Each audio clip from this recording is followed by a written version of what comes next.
یہ کربلا ہے اور اسی کربلا تک تمہیں لانا تھا۔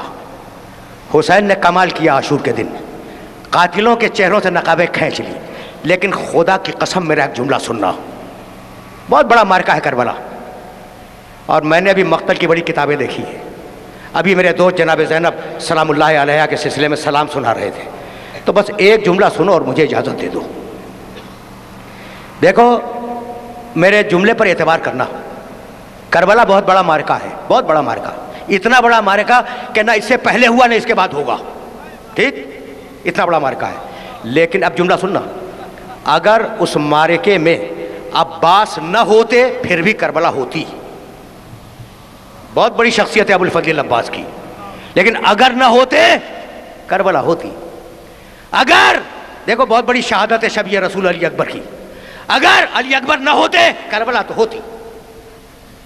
اور جو کربلا کی سب سے بڑی شہادت ہے وہ کیا ہے؟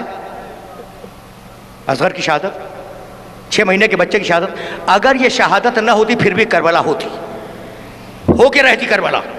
اب جملہ سنو گے، لیکن اگر شہزادی زینب نہ ہوتی کربلا نہیں ہو سکتی تھی۔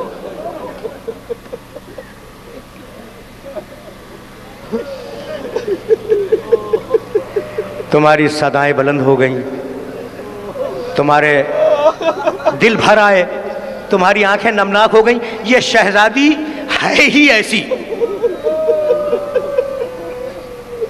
بس میرے عزیزوں، میرے دوستوں، میں تم سے بہت معذرت خواہ ہوں کہ بات طویل ہو گئی، لیکن مجھے اجازت دو۔ اس شہزادی کو پہچانتے ہو؟ میں کہیں کہہ رہا تھا کہ دنیا نے بڑے بھائی دیکھے، بڑی بہنیں دیکھی، لیکن خدا کی قسم تاریخ انسانیت نے نہ حسین جیسا بھائی دیکھا، نہ زینب جیسی بہن دیکھی۔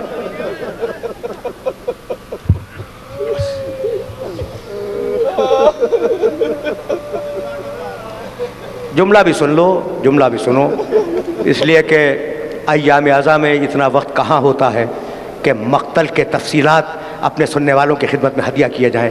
ایک جملہ سنو، شہزادی زینب کی جب شادی ہوئی، رخصت ہو کے حضرت عبداللہ ابن جعفر طیار کے گھر گئیں، تو شادی کے دوسرے دن صبح کو، اچھا عبداللہ ابن جعفر طیار بڑی شخصیت ہے، بہت بڑی شخصیت ہے، ان کا تذکرہ بھی کبھی کروں گا۔